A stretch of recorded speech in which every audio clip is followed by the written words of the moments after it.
Halo semuanya, apa kabar kalian semua? Admin berdoa semoga kalian selalu baik-baik saja.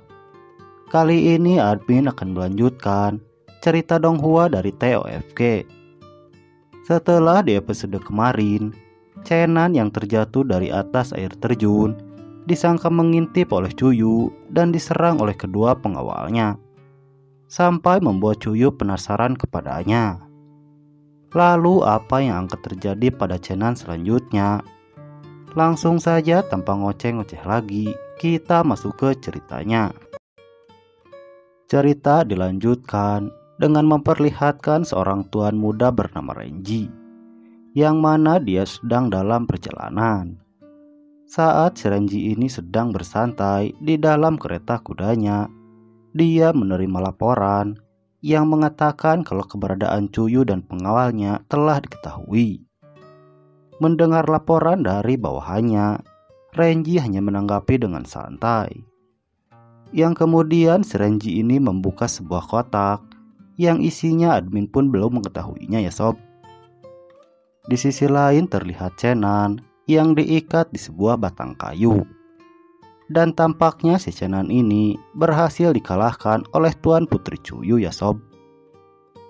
Yang terlihat dari pertarungannya dengan Cuyu, Chenan bisa dikalahkan hanya dengan 1 kali serangan.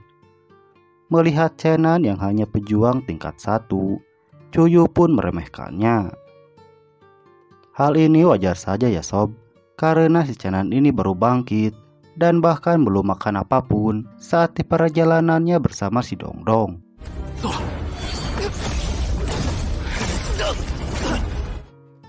Yang kemudian Chenan pun terbangun dari pingsannya.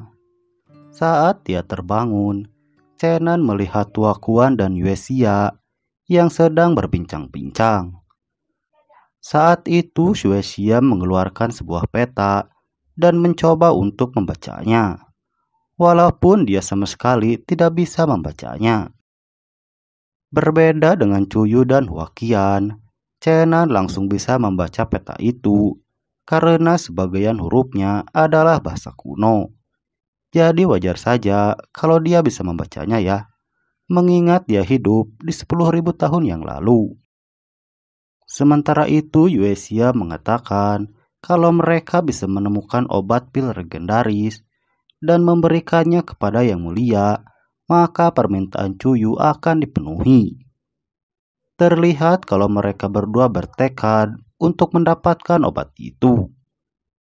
Tapi saat ini kita belum mengetahui tentang penyakit Yang Mulia dan permintaan Cuyu kepada Yang Mulia. Pada saat yang sama terdengar suara tawa dari dalam tenda. Sesaat kemudian Cuyu keluar dari dalam dengan si Dongdong yang berada di pangkuannya. Melihat Cuyu yang keluar dari dalam tenda, Chenan pun lalu berpura-pura tertidur. Cuyu lalu menghampiri Chenan yang sedang berpura-pura tertidur. Mendapati Chenan yang berpura-pura pingsan, Cuyu lalu memerintahkan kedua pengawalnya untuk menarik Chenan. Selain itu dia menarik sebuah belati sehingga membuat Chenan langsung terbangun. Saat dia terbangun, Chenan pun langsung ngebacot. Yang intinya dia berusaha untuk meluruskan kesalahpahaman yang terjadi antara dirinya dan Cuyu ya sob. Akan tetapi Cuyu tidak mendengarkan semua yang dikatakan oleh Chenan dan malah bertanya kepada si Dongdong.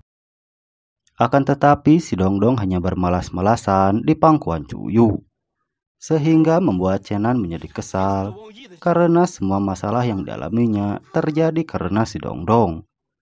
Dari awal kemunculannya, si Dongdong ini memang pelontong ya sob. Dengan itu Cuyu pun mengeluarkan sebuah belati dan melemparkannya kepada Chenan. Untungnya si Chenan ini bisa menghindari belati itu. Melihat Chenan yang bisa menghindarinya, Cuyu pun mengeluarkan 3 belati lainnya. Yang mana hal itu membuat Chenan menjadi ketakutan, sehingga dia berteriak dan mengatakan kalau dia akan membantunya menemukan bunga teratai peri api. Saat itu Chenan beralasan kalau dia memiliki seorang guru cendekiawan yang mempelajari naskah kuno, yang mana hal itu dilakukan agar bisa meyakinkan Cuyu dan para pengawalnya.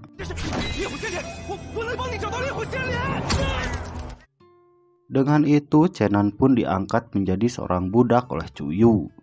Sungguh tragis ya sob, si Chenan ini yang dulunya seorang praktisi kuat, kini dijadikan seorang budak oleh wanita pula. Sampai akhirnya mereka pun sampai ke tempat bunga teratai peri api yang ditunjukkan oleh peta itu. Sementara itu di sisi lain tebing, terlihat dua boneka yang dari tadi mengikuti mereka semua. Dan pada saat itu Chenan akan pergi dari sana, karena dia telah menunjukkan tempat teratai peri api yang ada di peta tersebut. Akan tetapi dia dicegah oleh Cuyu, sehingga Chenan hanya bisa pasrah dan mengikuti semua perintah Cuyu. Sementara itu Renji menerima laporan dari dua boneka yang tadi mengikuti Cuyu dan para pengawalnya. Terlihat dari percakapannya dengan boneka kayu itu, Renji menginginkan senjata yang dibawa oleh Cuyu. Di sisi lain, Cuyu dan para pengawalnya telah sampai di atas gunung berapi, tempat teratai peri api berada. Sesampainya di atas, mereka langsung berpencar dan mencari teratai peri api itu berada. Sampai akhirnya si Dongdong berhasil menemukannya, yang mana bunga itu berada di tebing dekat kawah gunung berapi. Walaupun dia pelontong, ternyata si Dongdong ini ada gunanya ya sob. Tanpa berlama-lama Cuyu pun langsung turun untuk mengambil bunga teratai itu. Sementara Chenan membaca kembali petanya dan menemukan beberapa keanehan dari bunga teratai itu.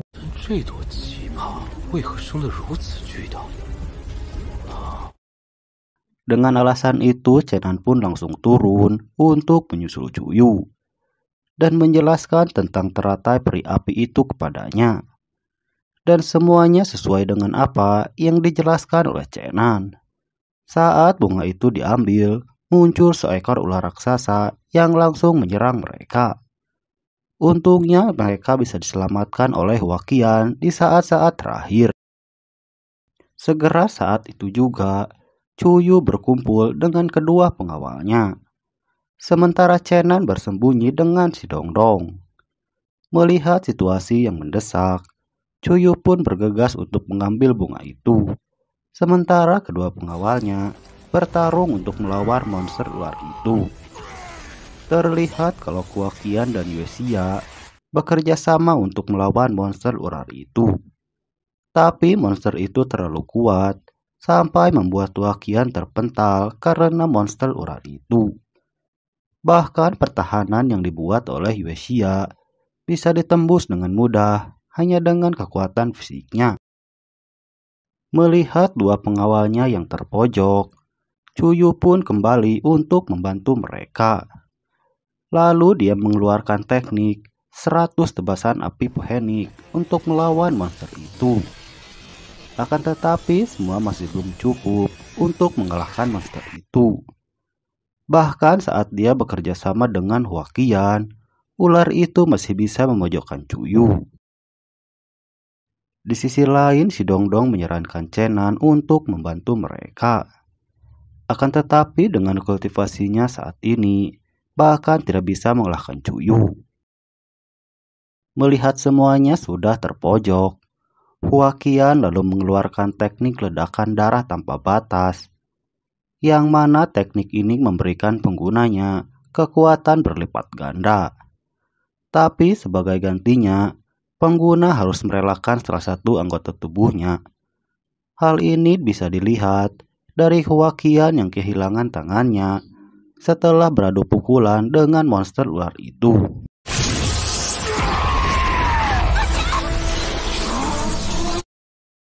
Akan tetapi monster itu masih bisa bangkit dan kembali menyerang Cuyu. Untungnya Yuesia datang di waktu yang tepat dan langsung membuat pelindung di sekeliling mereka bertiga. Namun pelindung itu tidak bisa bertahan lama karena lilitan monster ular itu yang sangat kuat. Sampai membuat Wakian mengorbankan dirinya untuk menyelamatkan Cuyu. Tidak bisa menahan amarahnya lagi, Cuyu lalu mengeluarkan senjata ilahi yang dibawanya. Dan senjata itu adalah busur Houyi. Saat melihat busur Houyi itu, Chenan langsung terpana karena terakhir kali dia melihat busur itu sekitar 10.000 tahun yang lalu. Dengan itu Cuyu langsung menarik busurnya. Terlihat dari kondisinya kalau busur ini memiliki kekuatan yang sangat kuat. Setelah anak panah itu dilepaskan, Cuyu teringat dengan pesan dari ayahnya, yang mana jika Cuyu menggunakan busur itu sebelum kultivasinya mencapai tingkat 5, maka panah itu akan berbalik kepadanya. Dan tepat saat monster ular itu mendekat pada Cuyu, anak panah itu berbalik dan langsung mengenari monster ular, sampai ular itu pun terjatuh ke dalam kawah. Setelah ular raksasa itu dikalahkan, Yuesia memeriksa Hwakian yang terluka. Dia juga langsung membekukan Hwakian karena kehilangan terlalu banyak darah. Namun saat mereka mulai kehabisan tenaga, ular itu kembali muncul dan bahkan berevolusi menjadi seekor naga. Tanpa banyak berbicara, Cuyu pun langsung menarik kembali busurnya. Akan tetapi Cuyu sudah kelelahan dan tidak memiliki tenaga, sehingga membuatnya kesulitan untuk menarik busur itu. Tepat saat ular itu akan memakan Cuyu, Chenan pun datang untuk membantunya menarik busur itu. Terlihat saat Chenan memegangnya, busur itu langsung bercahaya dan bahkan lebih kuat dari sebelumnya.